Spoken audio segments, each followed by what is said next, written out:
النعيم ثلة من الأولين وقليل من الآخرين على سرر موضونة متكئين عليها متقابلين يطوف عليهم بلدان مخلدون بأكواب وباريك وكاس من معين لا يصدعون عنها ولا ينزفون وفاكهة مما يتخيرون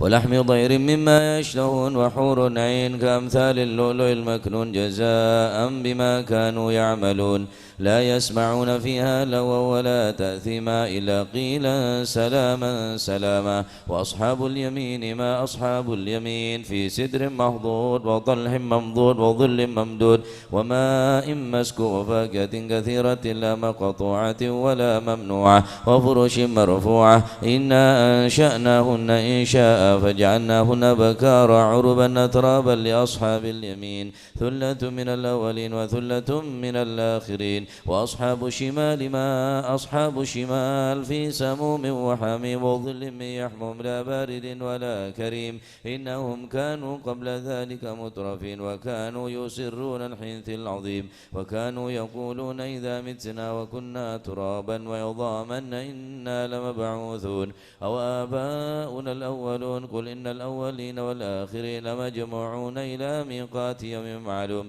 ثم إنكم أيها الضالون المكذبون لآكلون من شجر من زقوم فمالئون منها البطون وشاربون عليه من الحميم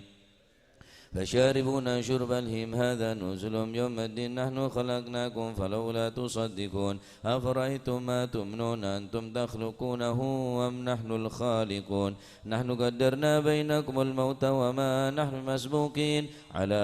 أن نبدل أمثالكم وننشئكم فيما لا تعلمون ولقد علمتم النشأة الأولى فلولا تذكرون أفرأيتم ما تحرثون أنتم تزرعونه أم نحن الزارعون لو نشاء لجعلناه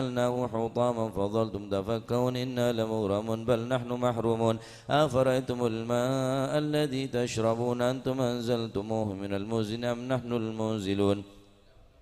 لو نشاء جعلناه أجاجا فلولا تشكرون أفرأيتم النار التي تورون أنتم أنشأتم شجرتها أم نحن المنشئون نحن جعلناها تذكرة ومتاعا للمقوين وسبح باسم ربك العظيم فلا أقسم بمواقع النجوم وإنه لقسم لو تعلمون عظيم إنه لقرآن كريم في كتاب مكنون لا يمسه إلا المطهرون تنزيل من رب العالمين فبهذا الحديث أنتم مدهنون وتجعلون رزقكم أنكم تكذبون فلولا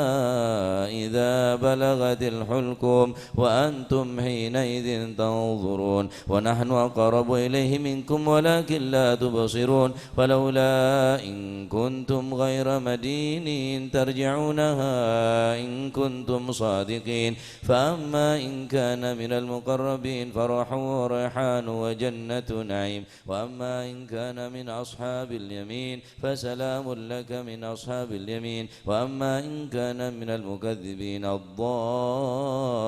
الضالين فنزل من حميم وتصلية جحيم إن هذا لهو حق اليقين فسبح باسم ربك العظيم اللهم صن وجوهنا باليسار ولا توهنا بالاقتار فنسترزق طالبي رزقك ونستعظم شرار خلقك ونشتغل بحمد من أعطانا ونبتلى بذنب من منعنا وأنت من وراء ذلك كله أهل العطاء والمن اللهم كما سنت وجوهنا عن السجود إلا لك فسنا للحاجة إلا إليك بجودك وكرمك وفضلك يا أرحم الراحمين يا أرحم الراحمين يا أرحم الراحمين أغننا بفضلك عمن سواك وصلى الله على سيدنا محمد الحمد لله رب العالمين فاتل لنا سلفنا الصالح وعلى ما نوى مثل الحبيب علي الهبشي أن الله يغفر ذنوبنا ويستر عيوبنا ويشفي أمراضنا ويقضي حاجاتنا ويقضي حاجاتنا وحاجات المسلمين أجمعين أن الله يسر كل أمورنا أمور الدنيا والآخرة وإلى حضرة النبي محمد صلى الله عليه وسلم الفاتحة.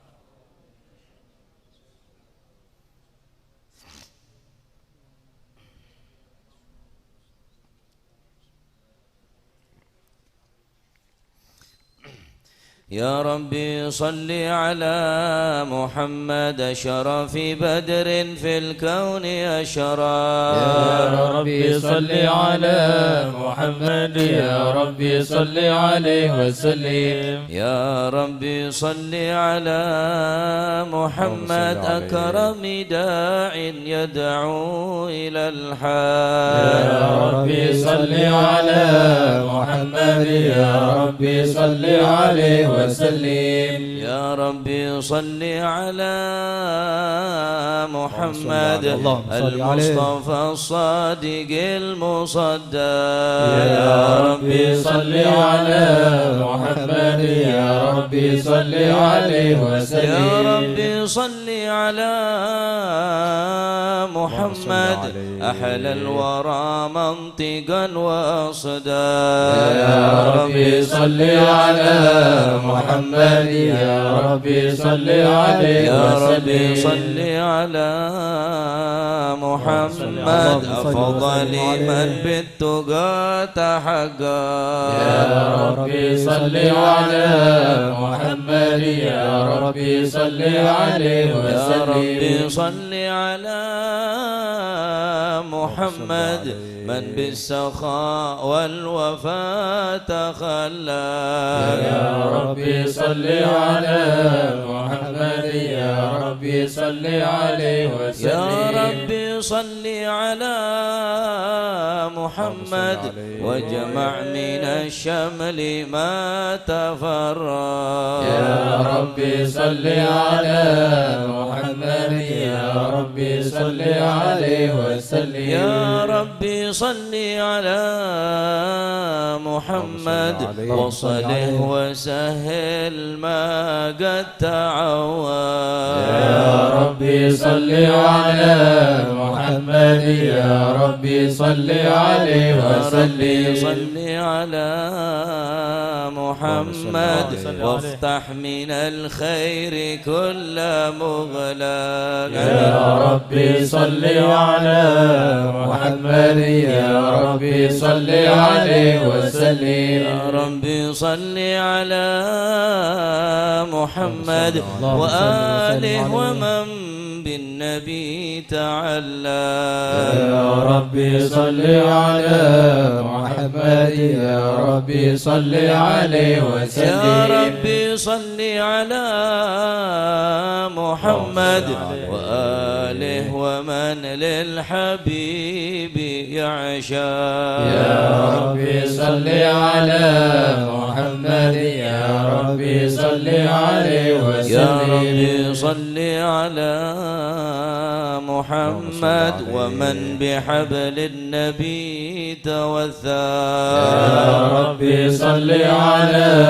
محمد يا ربي صل عليه يا ربي وسلم. صل على محمد يا ربي صل عليه وسلم. يا ربي صل على محمد يا ربي صل عليه وسلم. اللهم صل وسلم وبارك عليه. أعوذ بالله من الشيطان الرجيم. بسم الله الرحمن الرحيم. إنا فتحنا لك فتحا مبينا ليغفر لك الله ما تقدم من ذنبك وما تأخر ويتم نعمته عليك ويهديك صراطا مستقيما صلى الله وينصرك الله نصرا عزيزا. الله لقد جاءكم رسول من أنفسكم عزيز عليه ما عنتم حريص عليكم بالمؤمنين رؤوف رحيم. صلى الله عليه. فإن تولوا فقل حسبي الله حسبي الله لا إله إلا هو عليه توكلت وهو رب العرش العظيم. إن الله وملائكته يصلون على النبي يا أيها الذين آمنوا صلوا عليه وسلموا تسليما. اللهم صل وسلم وبارك عليه. السلام عليك زين الأنبياء. السلام عليك. السلام عليك زين الأنبياء.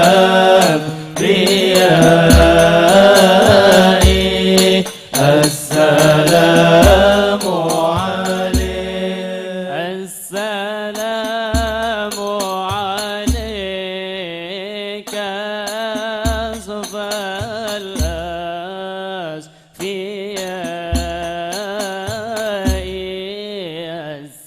السلام عليك. السلام عليك زين الأنبياء.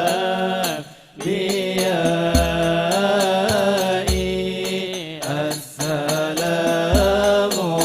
عليك. السلام عليك أزكى الأزكياء.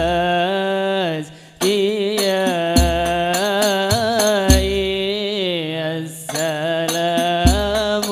عليك. السلام عليك زين الأنبياء.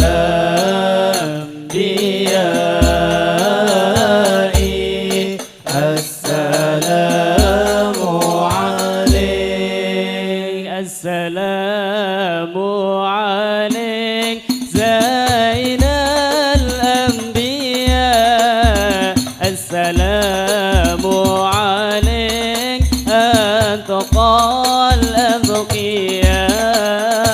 السلام عليك زين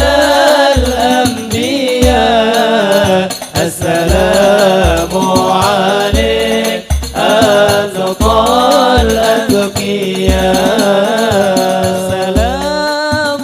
عليك من رب السماء. السلام عليك دام من القضاء. السلام عليك من رب السماء. السلام عليك دام من القضاء. السلام عليك دام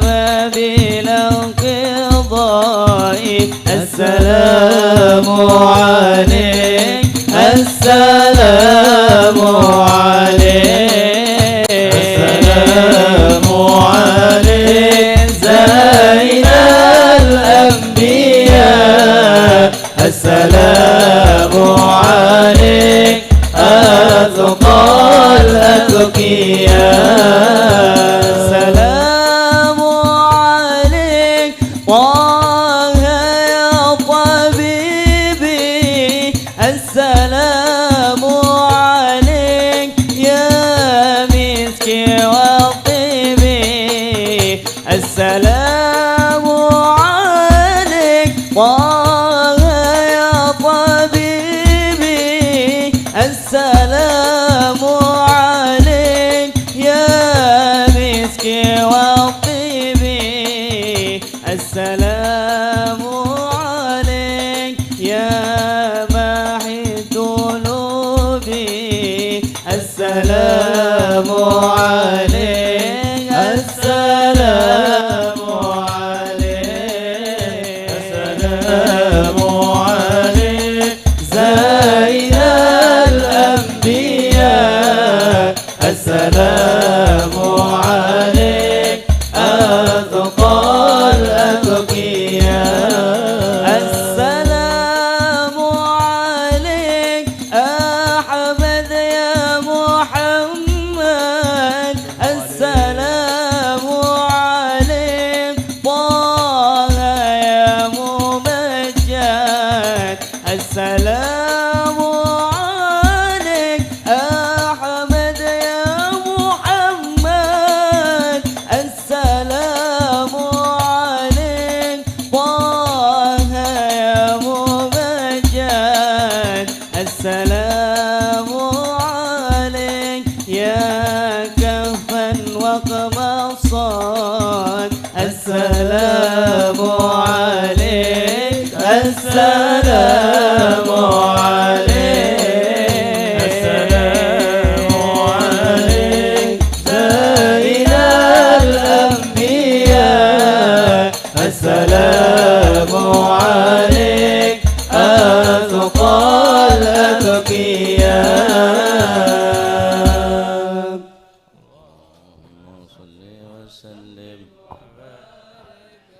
اللهم صل وسلم وبارك عليه وعلى آله.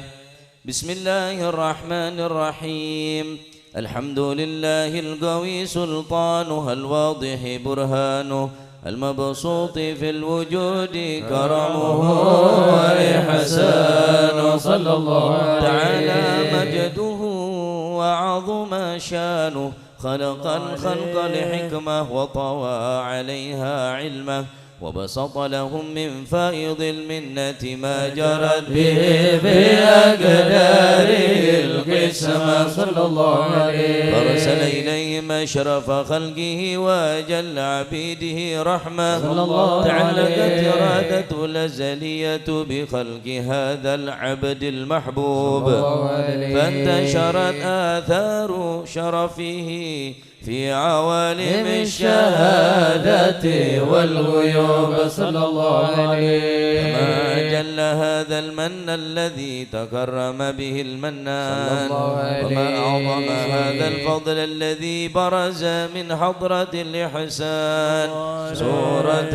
كاملة ظهرت في هيكل محمود صلى الله عليه فتعطرت بوجودها كناف الوجود وبرزت برد العوالم بدراز تكريم اللهم صل وسلم أشرف الصلاة والتسليم على سيدنا ونبينا محمد الرؤوف الرحيم اللهم صل وسلم وبارك وبارك عليه وعلى آله وصحبه تجلى الحق في عالم قدسه الواسع تجليا قضى بانتشار فضله في القريب والشاسع صلى الله عليه فله الحمد الذي لا تنحصر أفراده بتعداد ولا يمل تكراره بكثرة ترداد حيث أبرز من عالم الإمكان صورة هذا الإنسان صلى الله عليه ليتشرف بوجوده الثقلان وتنتشر أسراره في الأكوان فما من سر اتصل به قلب منيب إلا من سوابق فضل الله على هذا الحبيب صلى الله عليه يا لقلب سروره قد توالى بحبيب عم لنا من والى جل من شرف الوجود بنور غمر الكون بهجته وجمالا صلى الله عليه قد ترقى في الحسن على مقام وتناهى في مجده وتعالى لها العيون فيما اجتلته بشرا كاملا يزيغ الضلال صلى الله عليه وهو من فوق علم ما قد رأت رفعة في شؤونه وكمالا فسبحان الذي أبرز من حضرة الامتنان ما يعجز عن وصفه اللسان ويحار في تعقل معاني الجلال صلى الله عليه انتشر منه في عالم البطون والظهور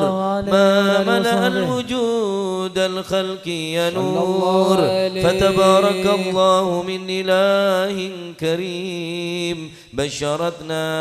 آياته في الذكر الحكيم ببشارة لقد جاءكم رسول من أنفسكم عزيز عليه ما عنتم حريص عليكم بالمؤمنين رؤوف رحيم صلى الله عليه فمن فاجأته هذه البشارة وتلقاها بقلب سليم فقد هدي إلى صراط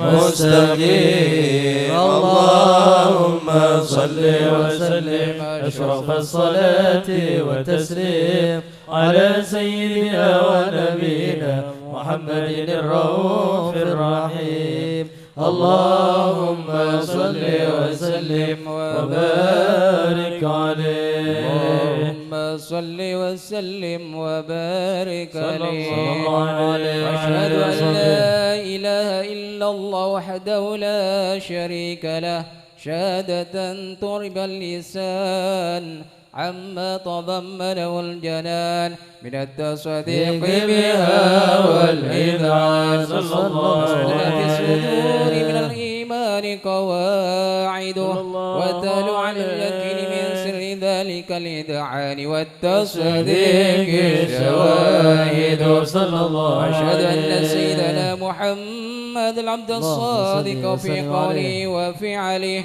والبلع لله ما أمره بالتبالغ لخلقه من فرضه ونفله عبد أرسله الله للعالمين بشيرا ونذيرا صلى الله فبلغ الرسالة وأدى الأمانة وهدى الله بمن الأمة بشرا كثيرا صلى الله عليه وآله وصحبه المستبصرين سراجا وقمرا منيرا صلى الله عليه فما أعظمها من منة تكرم الله بها على البشر وما أوسى من نعمة انتصر سرها في البحر والبر اللهم صل وسلم بأجل الصلوات وجمعها وأزكى التحيات ووسعها على هذا العبد الذي وفى بحق العبودية صلى الله عليه في خلة الكمال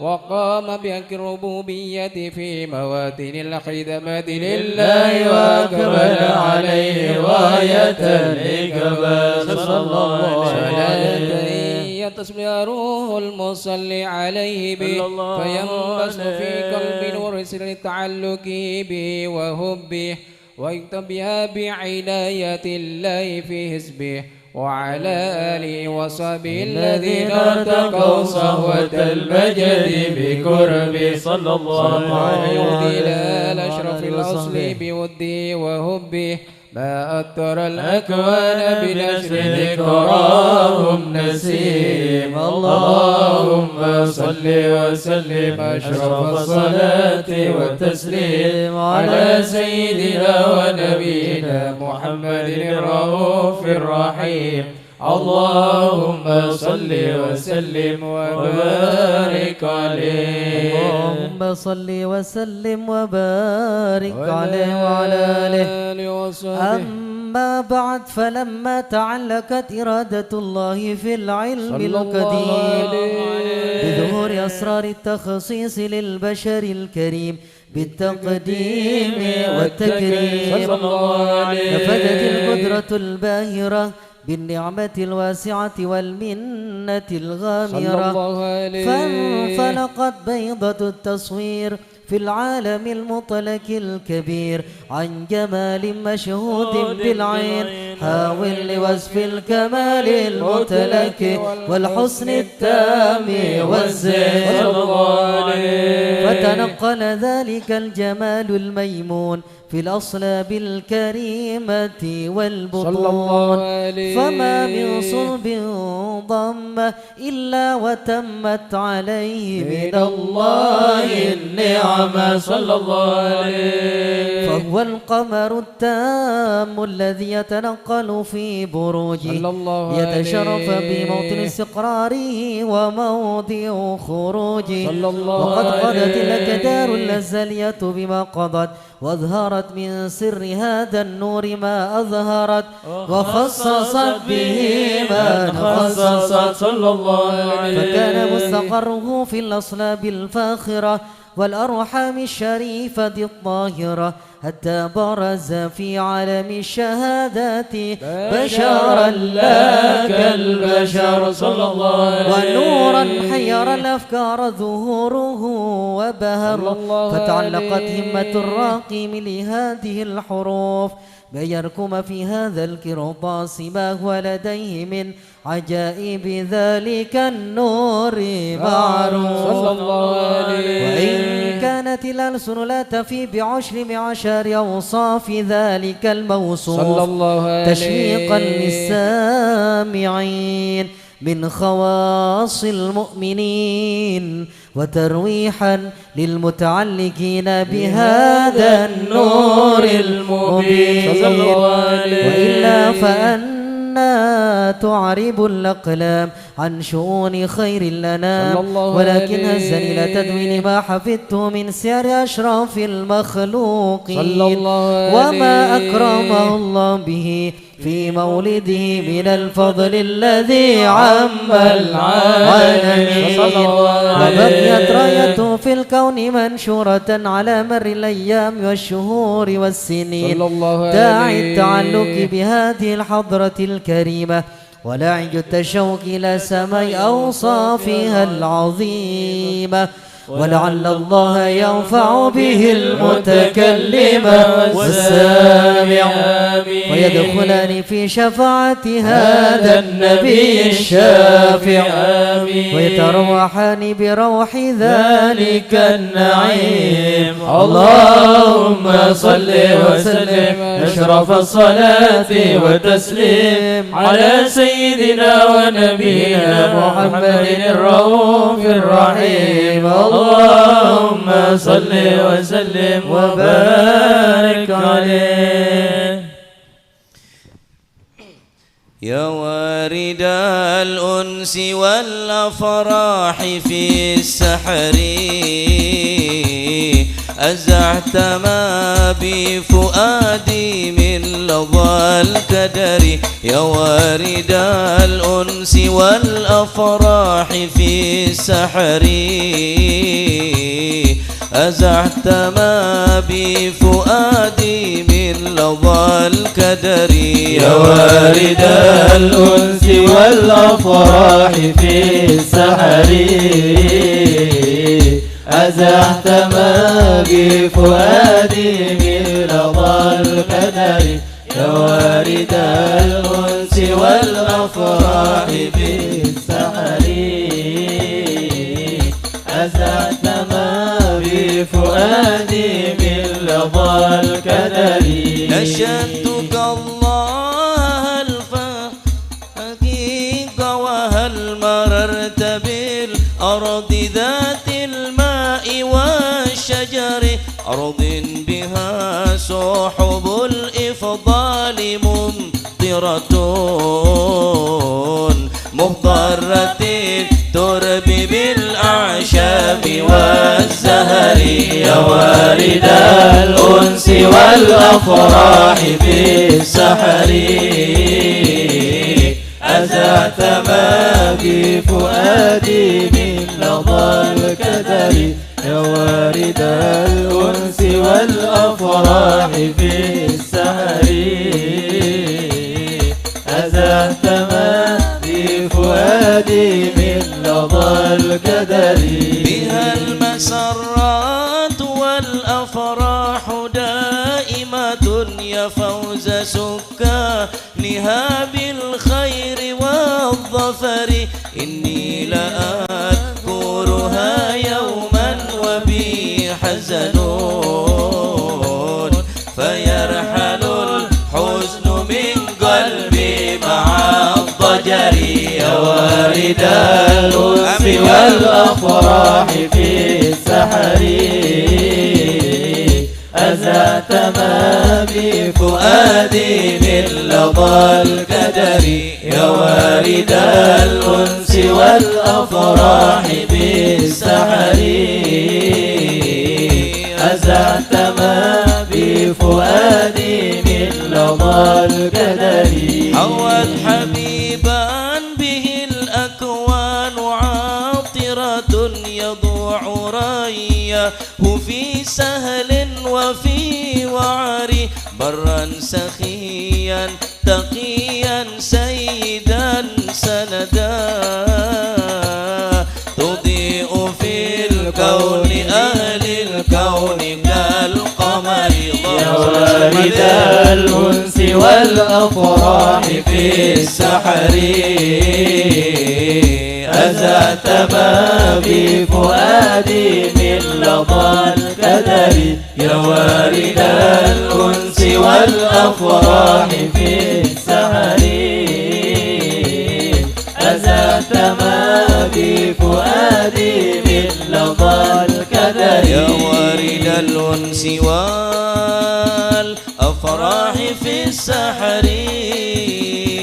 أزعت ما بفؤادي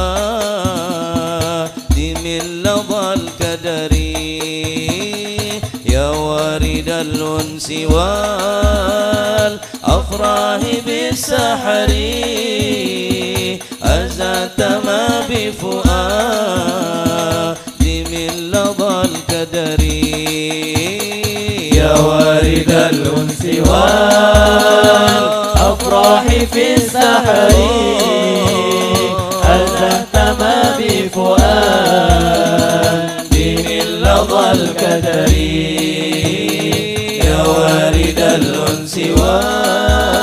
والأفراح في السحر أزعت ما بفؤادي من لظى الكدر محمد خير خلق الله قاطبتان وسيد الجن والأملاك والبشر يا سيدي يا حبيب الله يا سندي ويا ملذي ويا ركني ويا وزري يا وارد الأنس والأفراح في السحر أزعت ما بفؤادي من لظى الكدر يا وارد الأنس والأفراح في السحر أزعت ما بفؤادي من لظى الكدر يا سيدي يا حبيب الله يا سندي ويا ملاذي ويا ركني ويا وزري يا سيدي يا حبيب الله يا سندي ويا ملاذي ويا ركني ويا وزري ويا غياثي ويا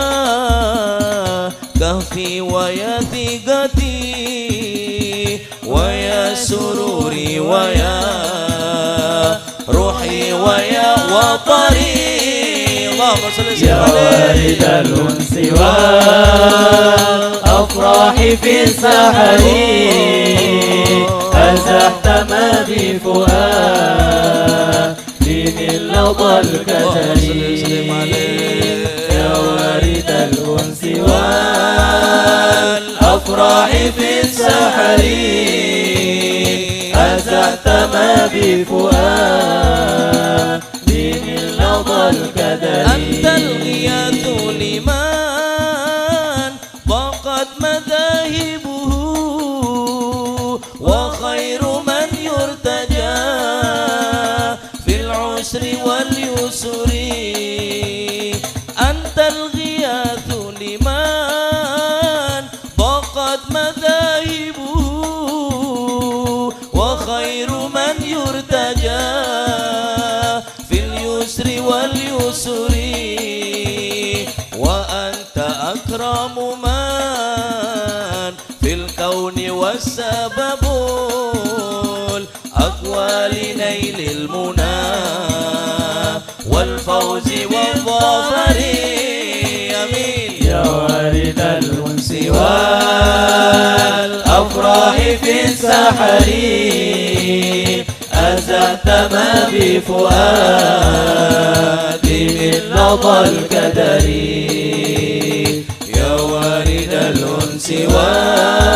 والأفراح في السحر أزعت ما بفؤادي من لظى الكدر اللهم صل اللهم صل وسلم وبارك عليه وعلى آله صلى الله عليه وآله وقد وصحبه. آن للقلم أن يخط ما حركت فيه الأنامل مما استفاده الفهم من صفات هذا العبد المحبوب الكامل وشمائل التي هي أحسن الشمائل وهنا حسن أن نثبت ما بلغ إلينا في شأن هذا الحبيب من أخبار وآثار صلى الله عليه ليتشرف بكتابة القلم والقرطاس وتتنزه في حدائقه الأسماع والأبصار وقد بلغنا في الأحاديث المشهورة أن أول شيء خلقه الله هو النور المودع في هذه السورة صلى الله عليه ونور هذا الحبيب أول مخلوق برز في العالم ومنه تفرع الوجود خلقا بعد خلق فيما حدث وما تقدم صلى الله عليه وقد أخرج عبد الرزاق بسنده عن جابر بن عبد الله الأنصاري رضي الله عنهما قال قلت يا رسول الله بأبي وأمي أخبرني عن أول شيء خلقه الله قبل الأشياء قال يا جابر إن الله خلق قبل الأشياء نور نبيك محمد صلى الله عليه وسلم بالنور صلى الله عليه وقد ورد من حديث أبي هريرة رضي الله عنه أنه قال رسول الله صلى الله عليه وسلم كنت أول النبيين في الخلق وآخرهم في البعث صلى الله عليه وقد تعددت الروايات بأنه أول الخلق وجودا وأشرفهم مولودا ولما كانت السعادة الأبدية لها ملاحظة خفية اختصت من شاءت من البرية بكمال الخصوصية صلى الله عليه فاستودعت هذا النور المبين أصلاب وبطون ما شرفته من العالمين صلى الله عليه فتنقل هذا النور من سلب آدم ونوح وإبراهيم عليه السلام حتى وصلت يد العلم القديم إلى من خصصته بالتكريم أبيه الكريم صلى الله عليه عبد الله بن عبد المطلب ذي القدر العظيم وأمه التي هي في المخاوف آمنة السيدة الكريمة آمنة فتلقاه سلب عبد الله فألقاه إلى بطنها صلى الله عليه فضمت وشاءها بمعونة الله محافظة على حق هذه الذرة وصونها صلى الله فعلت برعاية الله كما ورد عنها حملا خفيفا لا تجد له ثقلا صلى الله ولا عليه تشكو من ولا ولا عللا حتى مر الشهر بعد الشهر من حمله وقرب وقت بروزه إلى عالم الشهادة لتنبسط على أهل هذا العالم فيوضات فضله وتنتشر فيه آثار مجده الصميم اللهم صل وسلم أشرف الصلاة وتسليم على سيدنا ونبينا محمد الرؤوف الرحيم اللهم صل وسلم وبارك عليه اللهم صل وسلم وبارك عليه ومنذ علقت به هذه الدرة المكنونة والجوهرة المسونة والكون كله يمسي في سرور وابتهاج صلى الله عليه بقرب ظهر إشراق هذا السراج والعيون متشوفة إلى بروزه متشوقة إلى التقاط جواهر كنوزه صلى الله عليه وكل دابة لقريش نطقت بفصيل العبارة ملة بكمال البشارة وما من حمل حملت في ذلك العام إلا تكفي حملها بغلام من بركات وسعادة هذا الإمام صلى الله عليه والسماوات متضمحة بذر الفرح بملاقات أشرف البريات صلى الله عليه في الخفاء إلى عالم الظهور بعد تنكله في البطون والظهور صلى الله عليه قدر الله في الوجود بهجة التكريم وبسط في العالم الكبير مائدة التشريف والتعظيم ببروز هذا البشر الكريم اللهم صل وسلم أشرف الصلاة والتسليم على سيدنا ونبينا محمد الرؤوف الرحيم اللهم صل وسلم وبارك عليه اللهم صل وسلم وبارك عليه وعلى آله وصحبه فحين كربا وضع هذا الحبيب صلى الله عليه علنت السماوات والأرض ومن فيهن بالترحيب صلى الله عليه وامطار الجود الإلهي على أهل الوجود تسج والسنة الملائكة بالتبشير للعالمين تعي سبحان الله الحمد لله ولا إله إلا الله الله أكبر سبحان الله الحمد لله ولا إله إلا الله الله أكبر سبحان الله الحمد لله ولا إله إلا الله الله أكبر والقدرة كشفت قناع هذا المستور ليبرز نوره كاملا في عالم الظهور نورا فاك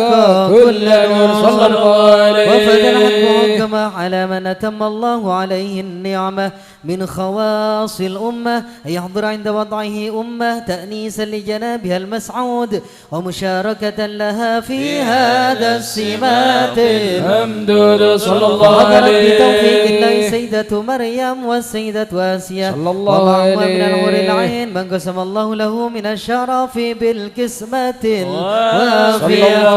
فات الوقت الذي رتب الله على خدوره وجود هذا المولود فانفلق صبح الكمال من النور عن عمود وبرز الحامد المحمود مذعنا لله بالتعظيم والسجود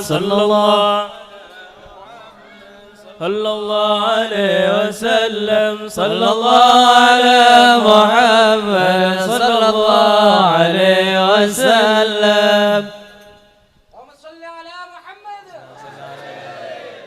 sampai pada saya omong TV Pak khusyuk hadiraki Kanjeng Nabi neng atenah pakarong ke Kanjeng Nabi insyaallah hadir barokan habaib insyaallah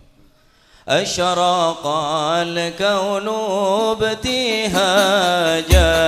بوجود المصطفى أحمد ولأهل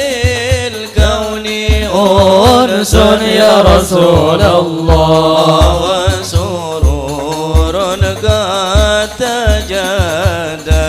يا نبي سلام عليك يا رسول سلام عليك يا حبيب سلام عليك يا رسول الله صلوات الله عليك فاضربوا يا أهل المثاني فهزار اليمن غرد واستضيئوا بجمال يا رسول الله فابقى في الحسن تفرد يا نبي سلام عليك يا رسول سلام عليك يا حبيب سلام عليك يا رسول الله صلوات الله عليك ولنا البشرى بسعد مستمر ليس ينفد حيث أوتينا عطاء جمع الفخر المؤبد يا نبي سلام عليك يا رسول سلام عليك يا حبيب سلام عليك صلوات الله عليك فلربي كل حمد جل أن يحصره العد إذ حبانا بوجود المصطفى الهادي محمد يا نبي سلام عليك يا رسول سلام عليك يا حبيب سلام عليك صلوات الله عليك اللهم صل على محمد الله أهلا مرحبا بك إنا بك نسعد مرحبا مرحبا يا نور العين مرحبا مرحبا جد الحسين مرحبا وبجاهه يا إلهي مرحبا جد وبلغ كل مقصد من مرحبا مرحبا يا نور العين مرحبا مرحبا جد الحسين اللهم صل على محمد سبيلي كي به نسعد ونور ربي بلغنا بجاهه في جوار الخير مقام يا نبي سلام عليك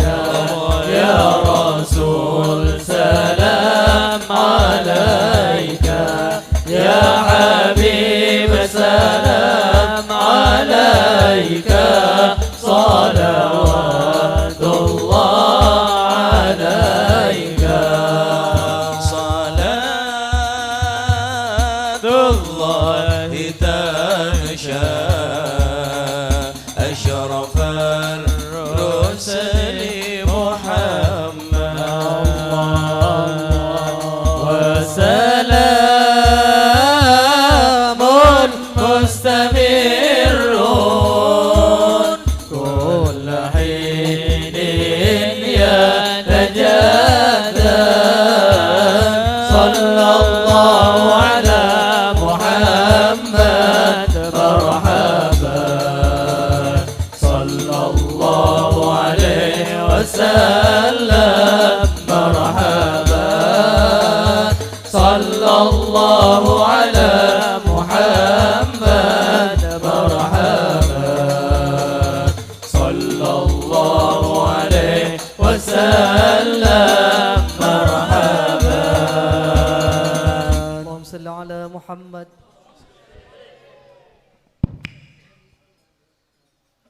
صلوا على النور الذي عرج السماء صلوا على النور الذي عرج السماء يا فوز من صلى عليه وسلم يا فوز من صلى عليه وسلم جادت سلاي ما بالوصال تكرما يا حسن ما جادت به في وصلها أهلا بواصل فيه نيلت المغنما يا أهلا بواصل فيه نيلت المغنما منن تسارعت العقول لنيلها وهبات فضل أورثتنا أنعما يا حاديا العيس الرواسم عجبها سفح العقيق وحط لك في الحمام شوقي إلى دار الحبيب محمد شوق تمكن في الحشا وتكتما دار حوات نعم الإله جميعها مذ حل فيها خير عابد قد سما صلوا على النور الذي عرج السماء صلوا على النور الذي عرج السماء يا فوز من صلى عليه وسلم يا فوز من صلى عليه وسلم والحمد لله رب العالمين.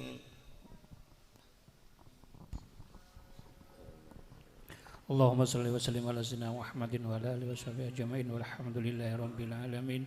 ولما نظم الفكر من درار الأوصاف المحمدية موجودا توجهت إلى الله متوسلا بسيدي وحبيبي محمد صلى الله عليه وسلم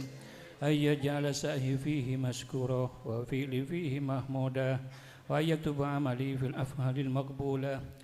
وتوجه في التوجهات المخالصة والصلات الموصولة. اللهم يا من إليه نتوسل الآمال فتعود ظافرة ولا باب دهر الحضر الرجال فتغشاها منه الفيوضات الغامرة نتوجه إليه بأشرف الوسائل لديك سيد المرسلين عبدك وصديق الأمين سيدنا المحمد الذي أمت رسالته العالمين أن تصلي وتسلم على تلك الذات الكاملة مستودع أمانتك وحفيظ سرك وحاسر روايتك وعوضتك الشاملة الأمن المغفور المحبوب لك المحصاج في الشرك والأفعال في كل موطن من مواطن القرب ومظهر قاسم إمدادك لشهد إدادك وسالك أسير شهادك لأقدار ودادك سيد الكونين وأشرف الثقلين حمد المحبوب الخالص المنصوص منك بأجل الخصائص اللهم صل وسلم عليه وتوليه وأصحابه واقبل التراث التكباره من أحبابه اللهم إنا نقدم إليك جاه هذا النبي الكريم ونتوسل إليك بشرف مقامه العظيم أن تحالنا في حركاتنا وسكناتنا بعين عنايتك وأن تحفظنا بجميع أدوارنا وتقلب منا بحمل روايتك وحسين وقايتك وأن تجعل لنا من شرف القلوب إليك وإلى هذا الحبل أعمالنا وتقبل منا ما تحركنا فيه من نياتنا وأعمالنا وتجعلنا في حضر هذا الحبيب من الحاضرين وفي طريق اتباعه من السالكين وتحك وحقك من المؤدين ولأهدك من الحافظين اللهم إنا لنأمن في رحمتك الخاصة فلا تهرمنا وذنونا جميلة وسيلتنا إليك ولا تهيبنا آمنا برسولك وما جاء به من الدين ونتوجنا بإليك مسفين وأن نقابل المذنب منا بالغفران والمسيء بالإحسان والسائل بما سأل والمؤمل بما أمل وأن تجعلنا ممن نصر هذا الحبيب ووظر وواله وظاهر وإن بجنانه وشريف ودك لأولادنا ووالدينا وأهل قطبنا ووادينا وجميع المسلمين والمسلمات والمؤمنين والمؤمنات في جميع الجهات وأديم راية الدين القويم في جميع الأقطار المنشورة ومعلم الإسلام والإدمان بأهلها معمورة مانا وسورا واكشف اللهم كربة المكروبين واقض بين المدينين واغفر للمذنبين وتقبل توبة التائبين وانشر رحمتك على عبادك المؤمنين وانشر رحمتك على عبادك المؤمنين أجمعين واكفي شر المعدين والظالمين وامسد العدل بولد الحق في جميع النواهي والأقطار ويدهم الميادين من دينك ويكبر على المعادين المنافقين والكفار واجعلنا يا رب في حسن الحسين من جميع البلايا